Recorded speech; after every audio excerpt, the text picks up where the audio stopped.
Kembali di Market Bus dan sebelum saya lanjutkan perbincangan bersama Mas Muhammad Nafan Aji Gusta Utama, kita akan lihat terlebih dahulu saham-saham yang direkomendasikan oleh Mas Nafan. Di antaranya adalah ada BBRI, kemudian ada Medco, MDKA, dan juga Mayora dengan semua rekomendasinya adalah akumulatif buy. Untuk support BBRI di level 4.820, resistance di 5.175, kemudian Medco supportnya di 1.080 dan resistensinya 1.230, dan MDKA support di 4.090 dan resistensi di 4.610, dan Mayora MIOR support di 2.360 dan resistensi di 2.600.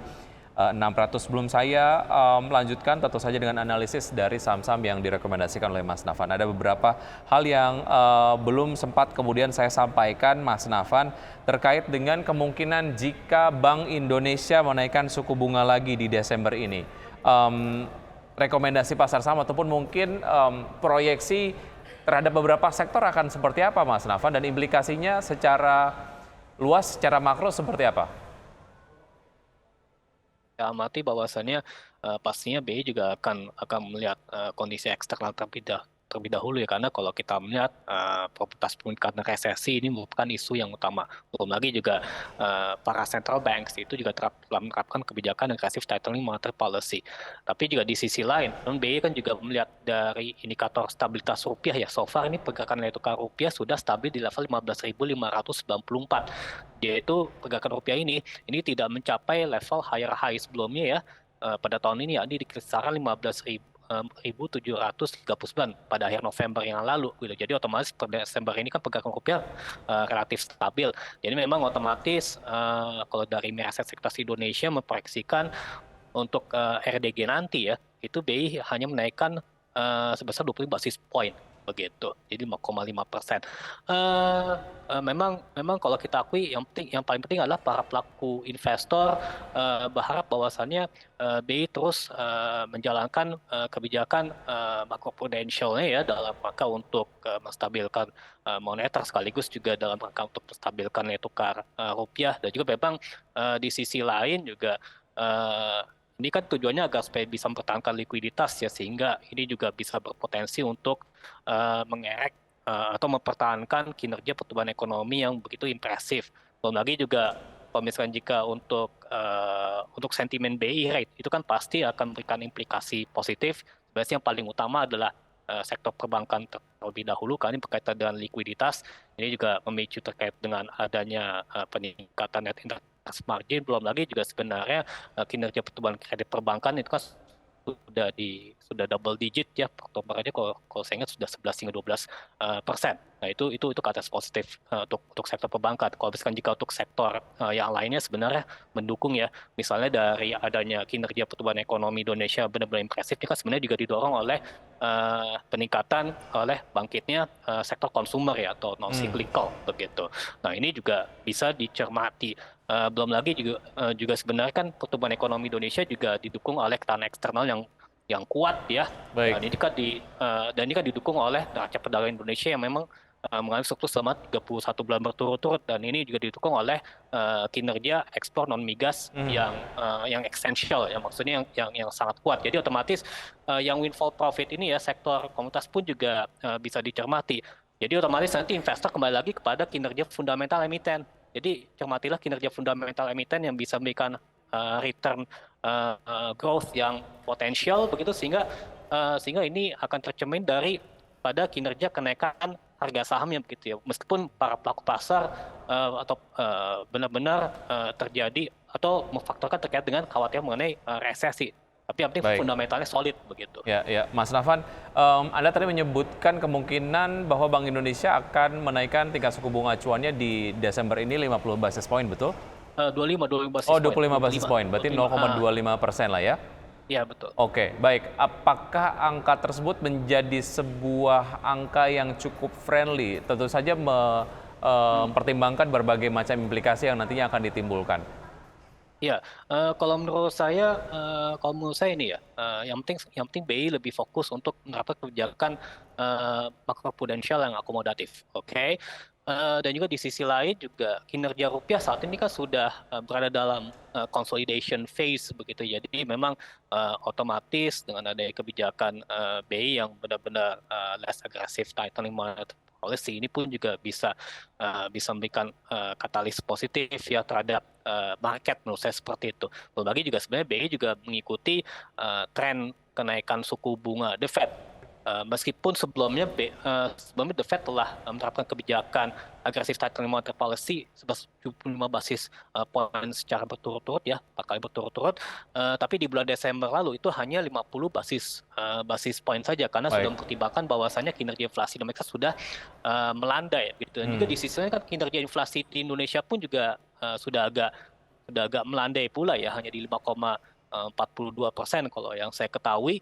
Jadi otomatis BI hanya tentunya hanya menerapkan kebijakan makroprudensial yang akomodatif dan mempertahankan kenaikan BI rate yang tidak terlalu agresif Baik, begitu. baik. Oke, kita sama-sama yang Anda rekomendasikan BBRI terlebih dahulu. Seperti apa analisisnya, Mas Nafan? Oke, di sini kalau untuk BBRI secara teknikal pergerakan harga sahamnya ini secara tren masih relatif uptrend begitu, karena kalau dari indikator moving average baik itu EMA 20 maupun juga EMA 60 ini rata-rata jadi penguatan begitu.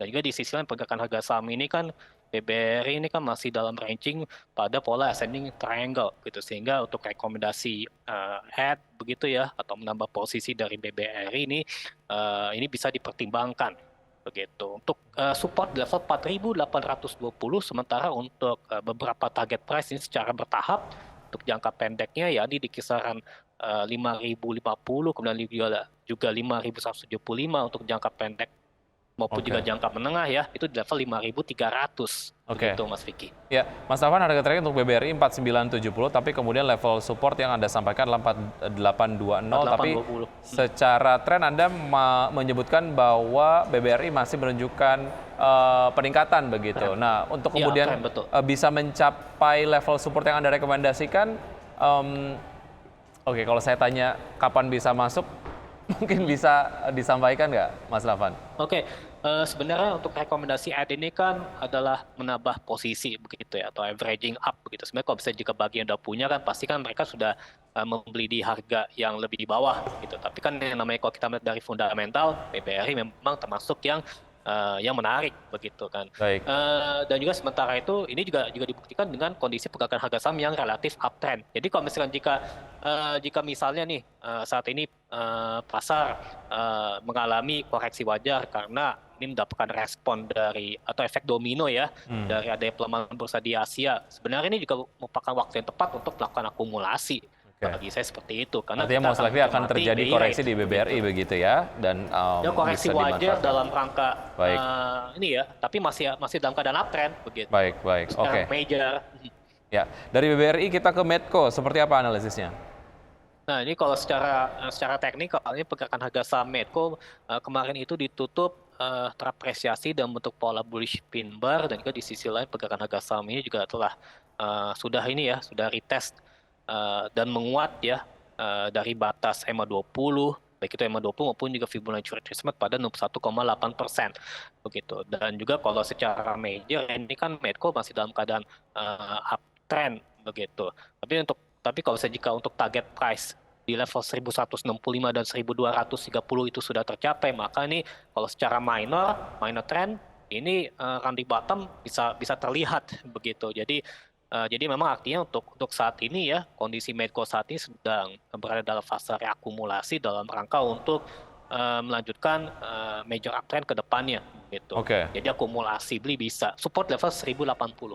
Baik, dalam tren pergerakannya 1 minggu ke belakang masih menunjukkan pelemahan, kemudian secara harga terakhir ada di 1115, Anda rekomendasikan akumulatif buy dengan level support di 1080. Kemudian untuk MDK seperti apa, Mas Nafan? Nah, di sini kalau untuk MDKA, kebetulan pergerakan harga sahamnya memang mengalami konsolidasi, tapi juga di sisi lain kemarin itu sempat rebound dari batas bawah daripada ini ya pola trendline yang saya arsir begitu, yang saya gariskan. Kemudian juga di sisi lain indikator RSI di sini masih berada di atas level 50 ya. Jadi masih dalam kata lain, kalau dari HOTS ini masih menunjukkan sinyal positif karena masih terjadi golden cross begitu. Jadi untuk itu FDK ini perlu ngetes resist di level 4.440 hingga 4.610 dengan support Baik. level 4.090. Baik, masih ada MYOR. Mas Nafan, kita lanjutkan analisis untuk saham-saham yang Anda rekomendasikan, yaitu adalah Mayora dengan support di 2.360 dan resistance di 2.600, rekomendasinya sama akumulatif buy. Seperti apa? Oke, di sini pergerakan harga saham Mayor kalau secara teknikal ini kemarin itu telah berhasil rebound dari batas bawah daripada pola rising wedge pattern. Dan juga di sisi lain juga pergerakan harga saham Mayor ini sudah terjadi ini ya, sudah retest di Fibonacci retracement tadi pada 38,2% begitu. Dan kebetulan juga kemarin ini Mayor itu sudah membentuk pola bullish pin bar. Jadi memang semestinya terdapat adanya indikasi positif terjadi stimulus beli pada pergerakan harga saham tersebut.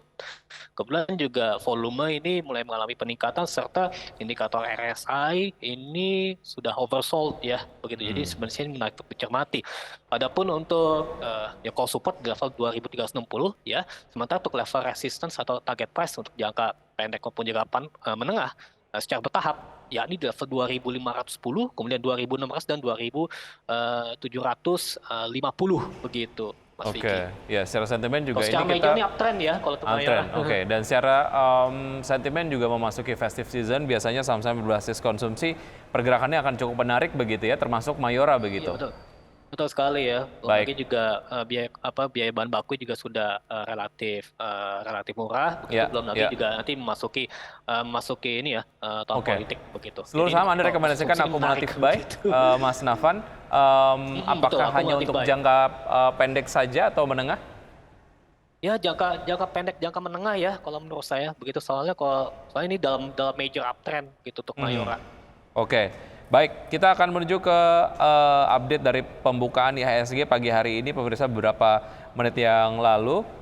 Seperti Anda saksikan di layar televisi untuk IHSG dibuka melemah dengan pelemahan 0,25% di level 6.762,54. Kemudian Jakarta Islamic Index melemah 0,14% di level 595,786 dan LQ45 melemah 0,25% di level 944,502. Sementara itu dari pergerakan sektoral, sektor-sektor yang memimpin penguatan adalah infrastruktur, kemudian konsumsi non-primer dengan penguatan masing-masing 0,26%, 0,09%, dan saham-saham yang memimpin ataupun sektor-sektor yang memimpin pelemahan adalah barang baku dan juga energi dengan pelemahan masing-masing 0,44% dan 0,36%.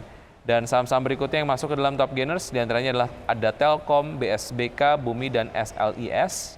Dan pelemahan masing-masing 0,54%, 1,92%, 1,2%, dan 4,1%. Kemudian saham yang masuk ke dalam jajaran top losers diantaranya adalah BBCA, BBRI, Antam, PNLF dengan pelemahan masing-masing 0,87%, 0,4%, 0,98%, dan 1,86%. Seperti yang Anda rekomendasikan ataupun mungkin Anda analisa sejauh ini ada pelemahan wajar nampaknya untuk BBRI. Ini cukup inline dengan yang Anda rekomendasikan ya Mas Nafan?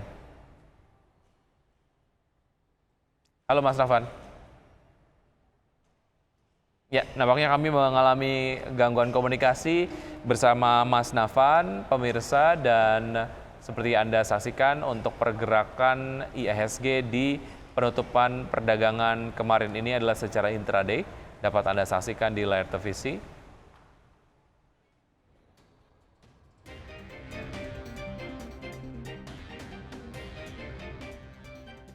Oke. Kami masih mencoba untuk menghubungi Mas Nafan. Pemirsa, kita ulangi kembali saham-saham yang tadi direkomendasikan oleh Mas Nafan, diantaranya adalah BBRI, kemudian Medco, ada MDKA, dan juga MYOR dengan seluruh rekomendasi adalah akumulatif buy. Baik, ya nampaknya kami masih mengalami kendala komunikasi bersama Mas Nafan. Kita akhir perbincangan bersama Mas Muhammad Nafan Haji Gustau Utama, Senior Investment Information Mirae Asset Sekuritas.